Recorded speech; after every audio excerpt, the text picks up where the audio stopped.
ఆదిలాబాద్ జిల్లాలో యూరియా యాప్పై హర్షం వ్యక్తం చేస్తున్నారు రైతులు. ఆదిలాబాద్ జిల్లాలో యూరియా యాప్పై హర్షం వ్యక్తం చేస్తున్నారు రైతులు. ఆ యూరియా యాప్ తమకు ఎంతో మేలు చేస్తోందని అంటున్నారు. అవసరమైన యూరియాను ఎరువుల యాప్లో బుకింగ్ చేసుకుంటున్నారు రైతులు. ఎరువులు బుకింగ్ చేసుకున్న ప్రతి రైతుకు యూరియా అందేలా ఏర్పాట్లు చేస్తున్నారు అధికారులు. బ్లాక్ మార్కెట్లో ఎరువులను నియంత్రించేలా ఈ యాప్ పనిచేస్తోందన్నారు అధికారులు. మరిన్ని వివరాలు అంజయ్ అందిస్తారు. ఎరువుల కష్టాల్ని తొలగించాలని తెలంగాణ సర్కార్ నిర్ణయించింది. అందులో భాగంగానే యాప్ను ప్రవేశపెట్టింది. యాప్లో బుక్ చేసుకుంటే చాలు, తెలంగాణ రాష్ట్రంలో ఎక్కడ ఉన్నా ఏ రైతు అయినప్పుడు కూడా యూరియాను పొందడానికి ఆ యాప్లో బుక్ చేసుకునే విధంగా యాప్ను పొందుపరచడం జరిగింది. అయితే యాప్ ఎట్లా పనిచేస్తుంది, ఏ విధంగా పనిచేస్తుంది, రైతులు ఏ విధంగా ఎరువులను తీసుకోవాలనే అంశంపై మనతో మాట్లాడడానికి ఆదిలాబాద్ ఏవో నగేష్ రెడ్డి మనతో పాటు ఉన్నారు. ముఖ్యంగా యాప్ ఎట్లా పనిచేస్తుంది అనే అంశాన్ని మనకి ఏవో వివరిస్తారు. ఒకసారి చూద్దాం. మనం ఫస్ట్ రైతులందరూ ప్లేస్టోర్ నుండి ఈ ఫెర్టిలైజర్ యాప్ అనేది డౌన్లోడ్ చేసుకున్న తర్వాత ఇది మనం ఓపెన్ చేయాలి. ఓపెన్ చేసిన తర్వాత మనకు మొబైల్ నెంబర్తో దీంట్లో లాగిన్ కావాల్సి ఉంటుంది. ఇలా వస్తుంది. వచ్చిన తర్వాత రిజిస్టర్డ్ మొబైల్ నెంబర్ మనం ఇక్కడ ఎంట్రీ చేస్తాం.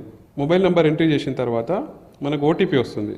మనం ఓటీపీ ఎంట్రీ చేసిన తర్వాత మనం ఇక్కడ నెక్స్ట్ పట్టా పాస్బుక్ నెంబర్ డీటెయిల్స్ ఎంట్రీ చేయాల్సి ఉంటుంది. ఇక్కడ పట్టా పాస్బుక్ నంబర్ డీటెయిల్స్ ఎంట్రీ చేసిన తర్వాత ఎవరిదైతే పట్టా పాస్బుక్ ఉందో వాళ్ళకి మళ్ళీ ఇంకో ఓటీపీ వెళ్తుంది. దానికి లింక్ అయిన ఉన్నటువంటి మొబైల్కి ఓటీపీ వెళ్తుంది. ఆ ఓటీపీని మళ్ళీ ఎంట్రీ చేయాలి.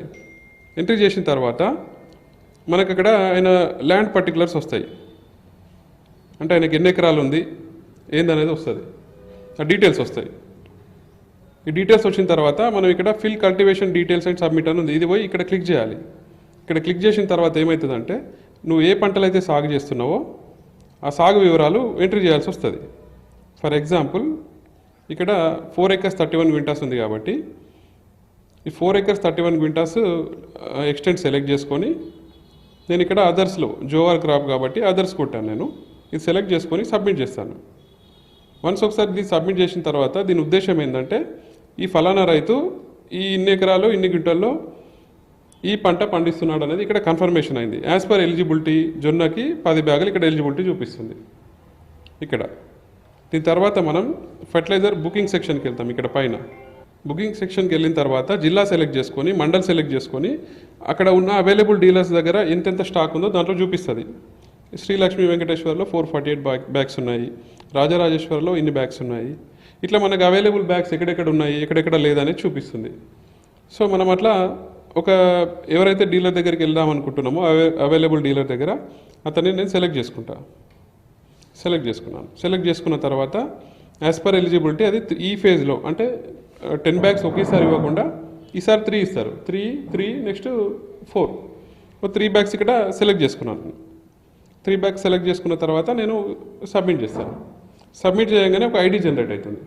ఫార్మర్ ఈ ఐడిని తీసుకొని డీలర్కి చూపిస్తే డీలరు ఆయన లాగిన్ చెక్ చేసుకొని ఈయన బుకింగ్ చేసుకున్నాడు కాబట్టి ఈ సంబంధించిన 3 బ్యాగ్స్ అనేది ఇవ్వడం జరుగుతుంది. అంటే ఇప్పుడు ప్రధానంగా రైతు ఎవరైతే బుక్ చేసుకున్న తర్వాత అక్కడికి వెళ్ళి లేదు స్టాక్ లేని అనే అంశం ఉంటుందా? అట్లాంటి సమస్య వస్తుందా?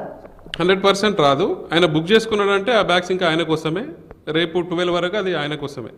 ఒకవేళ రైతు రాలేదనుకోండి, ఏదైతే యాప్లో బుక్ చేసుకున్న రైతు రాలేదు, మళ్ళీ బుక్ చేసుకునే అవకాశం ఉంటుందా? లేకుంటే మళ్ళీ బుక్ చేసుకునే అవకాశం ఉండదా? మళ్ళీ ఆయన నెక్స్ట్ డే బుక్ చేసుకోవచ్చు ఆయన మళ్ళీ. ఎందుకంటే మనం ఆల్రెడీ ఈ రోజు బుక్ చేసుకుంటే ఈ రోజు కాకుండా రేపు కూడా మనం అవకాశం ఇస్తున్నాము. ఇన్ కేస్ మీరు అన్నట్టు ఆయన రేపు కూడా తీసుకోకుంటే ఆయన మళ్ళీ ఎల్లుండి బుక్ చేసుకోవచ్చు. గతంలో కొంతమంది డీలర్లు బ్లాక్ చేసేవాళ్ళు, ఎవరైతే పిఎస్సిఎస్కి సంబంధించిన ఎవరైతే అధికారులు ఉంటో పెద్ద రైతులకి కొంత వత్తాసు పలికే వాళ్ళు అనుకూలంగా పనిచేసేవారు. ఇప్పుడు యాప్లో బుక్ వచ్చేసుకోవడం వల్ల ఎవరైతే చిన్న సన్నకారు రైతులకి ఏ విధమైన మేలు జరుగుతుంది? మీరు అన్నట్టు పెద్ద రైతులు సరే, మీరు అన్నట్టు కొంచెం పలుకుబడి ఉన్న వాళ్ళు తీసుకొని ఉండొచ్చు. కానీ ఈ యాప్ వల్ల ఏమైందంటే అందరూ ఈక్వల్ అయిపోయింది కదా. ఇప్పుడు 20 acres ఉన్న రైతు ఒకటేసారి వచ్చి ఎకరానికి 2 బ్యాగుల చొప్పున 40 ఒకేసారి తీసుకెళ్ళలేడు. సో చిన్న రైతు ఆయనకు 2 ఎకరాలు ఉన్నా కూడా ఆయన వచ్చి ఒకేసారి తీసుకొని పోవచ్చు. అట్లా చిన్న రైతులకైతే ఇది ఫెసిలిటీ ఉంది, ఇంతకుముందు లేక చేయడానికి లేదు. ముఖ్యంగా ఆదిలాబాదు జిల్లా అంటేనే మారుమూల ప్రాంతం, నెట్వర్క్ లేని ప్రాంతం. రైతులకి ఆండ్రాయిడ్ ఫోన్ లేని వాళ్ళకి ఎట్లా వినియోగించుకోవాలి దీన్ని? దాని విషయంలో కొంత ప్రాబ్లం అయ్యే అవకాశం ఉన్నప్పటికీ కూడా మనం ఇంతకుముందు కపాస్ కిసాన్ యాప్ ఏ విధంగా అయితే ఇంప్లిమెంట్ చేసి సక్సెస్ఫుల్ చేసినామో మనం రూరల్ యూత్కి ట్రైనింగ్ ఇవ్వడం కానీ విలేజ్లో ఉండే కొంతమంది తెలిసిన ఫార్మర్స్కి చెప్పడం వల్ల కానీ మనం సక్సీడ్ అయినాం. కపాస్ కిసాన్ యాప్లో మనం కంపేర్ టు అదర్ స్టేట్స్తో పోలిస్తే మనం సక్సీడ్ అయినాము. సో ఇది కూడా అట్లే అవుతుందని ఆశిస్తున్నాం. ఇది ఇనిషియల్ స్టేజ్ కాబట్టి కొంత సమస్య రావచ్చు.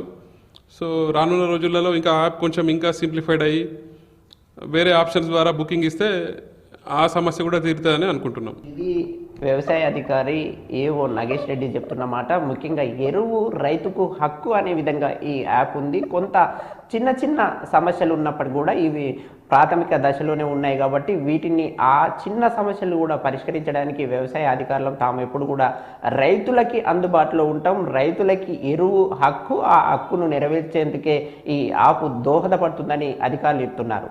కెమెరామెన్ విఠల్తో అంజయ్య, V6 న్యూస్, ఆదిలాబాద్ జిల్లా.